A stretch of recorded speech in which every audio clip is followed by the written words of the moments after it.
Hey guys, and welcome to the Working Money channel. So there's not much happening in the crypto space today, looking like everything's down a little bit. Market cap still staying relatively steady in that $265 billion range. Not a lot of volume working through the market right now. Bitcoin, as you can see, a couple days ago, we did see a big move up, but then slowly that pittered out, and the same with XRP. That was Bitcoin on the hourly, by the way. This is XRP on the hourly. Same kind of thing, you know, that move up, and now we're still hugging that line of resistance between the zone of 0.243 and 0.267, so we're just hugging that the top end of that zone there. So suffice it to say, everything is fairly quiet. I saw this on the daily hodl. The XRP Rich List reveals the wealth distribution among third largest cryptocurrency XRP. So the founder of Ripple-backed XRPL Labs has updated the XRP Rich List. Vin says the overview of the biggest XRP addresses in existence now shows accounts,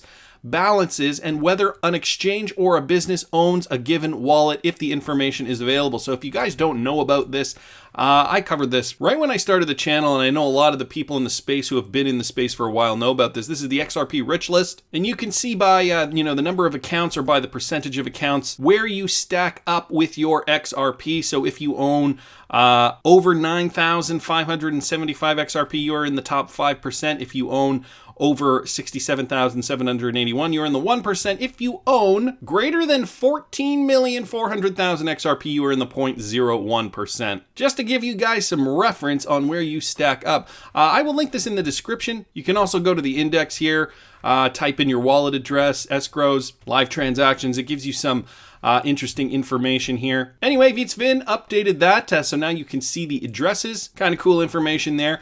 Ripple responds to Bloomberg report analyzing the performance of XRP. So a new report is setting off a renewed debate on the performance of XRP in 2019. Guys, as we know, XRP has not been performing the best. Okay, right now we're seeing lows that we haven't seen since last year, last August. We were even doing better at the beginning of 2019 than we were doing now. So Mazzari, of course Mazzari, publishes this report. XRP down 22.91 year to date, joining Stellar, which is down 36.99%, IOTA 22.71, and Tron 5.26. as the four large cap crypto assets that have nosedived this year. This kind of thing I tend to find very misleading, because all we're doing is we're looking at year to date. We're looking at January to today of this particular calendar year, which realistically is a little arbitrary. If you look at XRP since its existence, or even since the beginning of 2017, it still blows so many cryptocurrencies out of the water in terms of its gains. It's gained thousands and thousands of percentage points. Nevertheless, Ripple shoots back. On Friday, Bloomberg released a report citing Ripple's ownership of more than half of the supply of XRP and its routine sale of the digital asset as potential reasons for its sluggish performance. It also references a petition, right? And so there's that petition as well. It's garnered more than 2,000 signatures urging Ripple to stop selling XRP, which the company says it does routinely in order to run its business.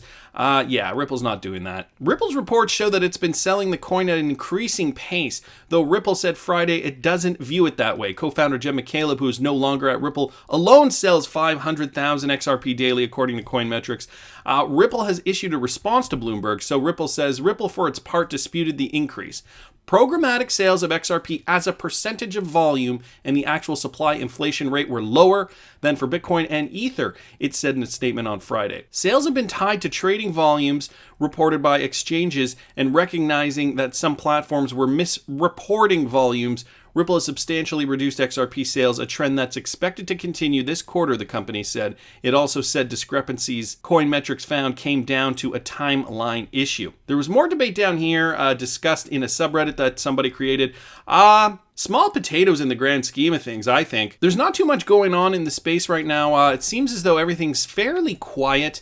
Ripple did sponsor this event here. This retweeted from XRP_Canada, and I saw this. Ripple sponsors Women's Equality Day event, and that happened yesterday. So Women's Equality Day event, August 26th. Ripple becomes a sponsor of the event to celebrate the 100th anniversary of the amendment that was passed in the U.S. Congress, and I think they got this date wrong because it was supposed to be 1919 on August 26th. The amendment was implemented as a federal law a year later. The U.S. began to officially celebrate Women's Equality Day in in 1971.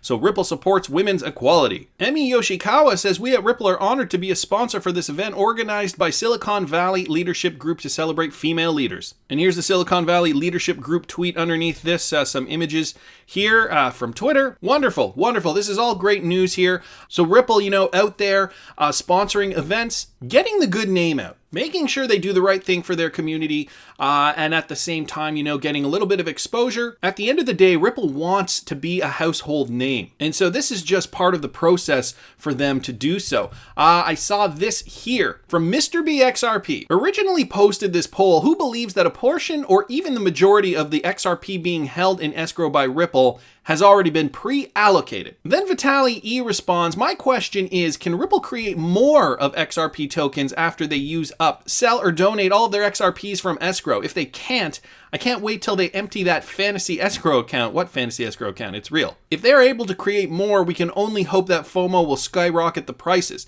And then Vitaly links this. Unlike Bitcoin and other cryptocurrencies, Ripple mining is not possible. The only individuals who can generate XRP are the ones who actually created it.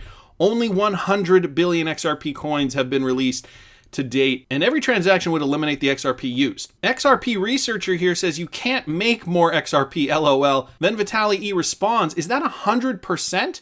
Or is this your opinion only? I couldn't find clear answers anywhere on Ripple's site, and I'm not familiar with programming. As I heavily invest in XRP, I would like to find a clear answer from people who really know rather than speculate. Thanks for your response. So are any of you guys also worried that, if Ripple ended up running out of XRP, that they would just print more and that the value wouldn't actually go up? People here responding to the thread, but then, of course, the only person that really matters, Uncle David Schwartz, my friends. Response to this question, XRP being created would take a code change. So it is possible, but the code would actually have to change. Just like with Bitcoin, only those who made the code change would be affected. If the majority really wanted such a change, the minority would have to agree to fork. So only those who made the code change would be affected, guys. That's one of two tweets. In theory, if only one person wanted such a change, they could implement it, but it would never affect anyone who didn't agree. So effectively, Vitaly, your XRP is safe. There will only be 100 billion XRP. Theoretically, that could change, but realistically, it is not likely to change. Now, this is the discussion we're having in 2019. Down the road, there might be something else that comes up. We don't know. We don't have crystal balls. We don't see the future. In 2009, who would have ever thought that Bitcoin would have forked? Well, it did. It hasn't affected the original Bitcoin price. And now there are, of course, other Bitcoins like Bitcoin Cash, Bitcoin SV, so on and so forth. I don't really see this as a problem. But thank you very much, David Schwartz, for putting our mind at ease on that topic there. Guys, I'll link this thread in the description. And I want to hear what you guys think. Please subscribe to the channel if you haven't already. Like the video if you like the content I'm providing. I always love hearing your comments. See you in the next one, guys.